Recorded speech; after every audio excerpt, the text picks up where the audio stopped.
Hello students, I am Aspadullah from GK Jain School. Today we are going to see the last aspect of theories of employment, third chapter of economics.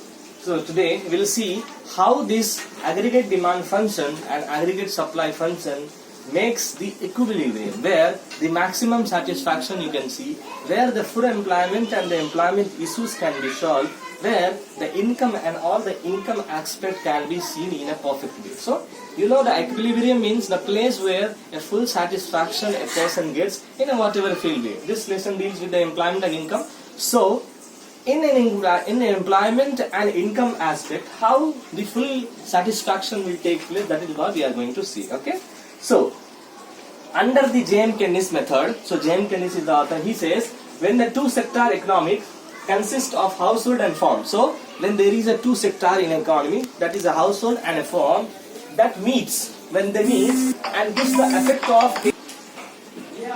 with the effect of ADF and AS, which means aggregate demand function and aggregate supply function is said to be an equilibrium. What happens when there is a two factors, when there is a two sectors in economy, the economic is like household and firm, when they meet and the equation make of ADF is equal to ASF, which means aggregate demand function and aggregate supply function, they may meet at the meeting point. That point is known as equilibrium. So there is the point where you will have a maximum satisfaction. This is the place where they will have the full employment. This is the place where the income problem, unemployment problem and all the aspects related to the theories of employment and income will get fulfilled. So he says, James Keynes says, when the two sectors, what are the two sectors?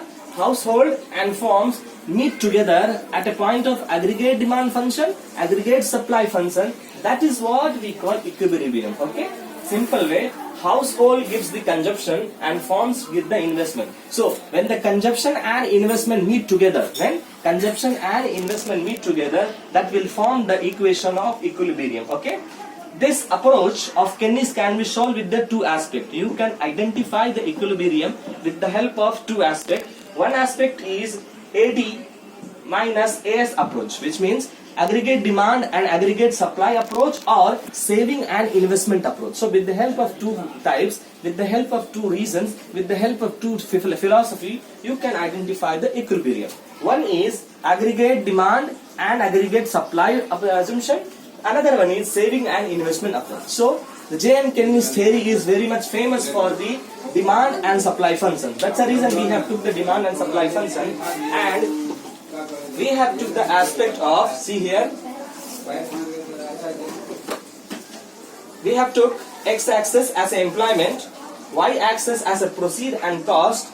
We have drawn one column called aggregate demand. We have drawn one column aggregate demand, another column aggregate supply. See, when these two curves AS and AD, when they meet together, that point is known as what? Equilibrium. E. Point means equilibrium. NF means maximum. NF means full employment. NO means where the money constraint the remain. So the equilibrium is a NO. NF is a maximum satisfaction. Full employment. Here you will see this AS and AD. Here you will have the full employment. And this is N1, where the starting procedure take place, where the all starting achievement take place. Okay, so you can, with the help of employment and cost, you will draw two columns.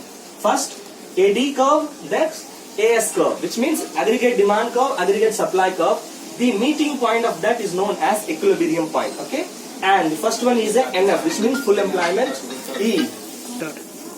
So NF means full employment, NO means the equilibrium point, and N1 where the all starting procedure take place. Let's understand it. AD, which means aggregate demand and aggregate supply, reaches to the equilibrium at a point E when employment is NO. So what happened? The aggregate demand, this aggregate demand, aggregate supply, when they mix together, when they are reaching at the same place, that is what we call equilibrium. And for the equilibrium, the employment is N0. And for the equilibrium, what is the employment? N0. Next, at N1, this one, at N1, employment AS is N1 and NR. So at employment N1, you have the aggregate supply, see, N1 and R1. N1 and R1. So, and aggregate demand curve M1 and R1. So, this is the demand and this is the supply for the N1. So, at the N1 employment AS will be N1 and R1. AD, aggregate demand will be M1 and R1. Here, producer will employ more labor till E. So, producer who are the owner of the organization, they will employ the more worker. How will? Till the E. Till the maximum satisfaction is taking place, they will employ the labor. After the equilibrium, they will not consider extra employee. Till equilibrium, they will have extra labor. Next, when AD is below AS, it's a loss. What happened? When AD, this AD is right. When AD is below AS, this curve is going up. When this curve falls down, for example, this curve is going like this, and when this curve comes down, when it comes here, see this point will be considered as a loss. So AD should always have up. The AS curve should always go up. If the AS curve, the aggregate supply curve falls below the aggregate demand curve, what happens? It will be considered as a loss. Next, difference between NO and N1. Difference between NO and N1 is an unemployment. So this place, you have this place, right?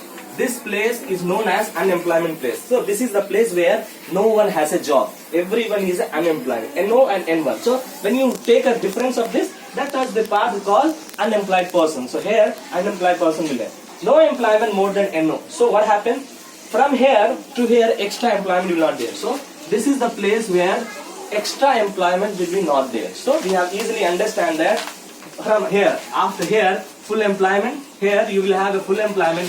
Here extra employment will not there, and this is the place there is an unemployment. Okay, easy to understand. See, aggregate demand function, aggregate supply function is the theory of J.M. Kennis. He says with the help of this we can identify the various point where the maximum employment and maximum income can be satisfied. With the help of that we have drawn the column employment and cost. With the help of that we identify that when AD and AS cross together at the meeting point, that meeting point is known as equilibrium. This we have NF, NO and N1, right? The NF, after the NF there is a full employment. Before the NF and in between the N1, it is known as extra labor and not reduction. So there will be no extra labor. And from the NO to N1 there is a period, there is a time there will be an unemployment period. So with the help of this we can understand the various labor aspect with regards to aggregate demand function and aggregate supply function. Okay? Let's see the next one. Keynesism and classicism. So as we know that J.M. Keynes has been the opposing the classicism, so that's the reason we have took the difference between both. Short run equilibrium, long run equilibrium. So J.M. Keynes formula says that in the equilibrium, short equilibrium only takes place. But all the classical economics, whether Adam Smith, whether J.S. Mills, J.S. Kelly, all those authors says long run equilibrium should take place. J.M. Keynes says short run, other economics says long run. Saving is a vice. Next point, Keynesism says, J.M. Keynes says saving is a wise thing. It's an intelligent aspect. But classical economics says that saving is a part of social activity. It's a social measure. It's done for the social benefit. Next one is a macroeconomic. In the J.M. Keynes theory, we follow the macroeconomics, the large economy, because J.M. Keynes takes the overall population. His view is to have a no unemployment. But all the classical economics use the microeconomics. A limited organization is there. With regards to that, they will have a calculation. But macroeconomy, but the J.M. Keynes theory applies throughout the nation, throughout the international border it crosses. Government interference. In the J.M. Keynes formula, in the J.M. Keynes theory, government intervention is there. Because of that, various rules and regulations are there, various aspects of government is there, many tax policies are there. But in the classical, there is a laissez-faire economy, which means free economy, no control, no regulation, no aspect of government. Next, applicable to all situations. And J.M. Keynes theory is applicable to all situations. Full employment, unemployment, underemployment, non-employment, all these aspects you can accept the J.M. Keynes theory, which means full employment, unemployment, underemployment, all these aspects you can have with the help of J.M. Keynes formula. But classical only focus on the full employment. Their view is how to have the full employment. That's the reason they says that wages reduction is equal to full employment. So other author says that this formula, the other author theory is applicable for only full employment. Next one, no capitalism. And J.M. Kenny's aspect, J.M. Kenny's theory does not include the capitalism, but classical theories include the capitalism. Okay, budget should be adjusted. In the J.M. Kenny's aspect, budget is adjusted, but in the classical theories, a budget will be fixed. It will not be changed. Next, rate of interest is flow, rate of interest is stock. So in the J.M. Kenny's formula, in the J.M. Kenny's theory, rate of interest will be flowing. It will be changing over a period of time, over a period of years. But in the classicism, it will remain same, it will remain constant. And the last one, D create S, S creates D. What is it? Very interesting.